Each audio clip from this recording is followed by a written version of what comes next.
మీకు తెలుసు. మీరు తప్పకుండా బీసీ ముదిరాజు బిడ్డకు మీరు మాట ఇచ్చింది. మీరు చెప్పండి మండల పార్టీ అధ్యక్షులు గాని, ఇతర నాయకులు గాని మరి మీకొచ్చే అవకాశం ఉంటదని చెప్తారా? చెప్పరు.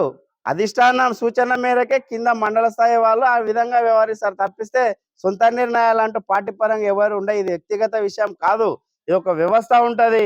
ఆ వ్యవస్థకు అనుగుణంగానే ఎవరైనా బాధ్యతగా ఉన్నటువంటి పదవుల్లో ఉన్నవారు ఆ విధంగానే నడుచుకుంటారు తప్పిస్తే సొంత ఎజెండా సొంత అనేది ఏది లేకుంటది.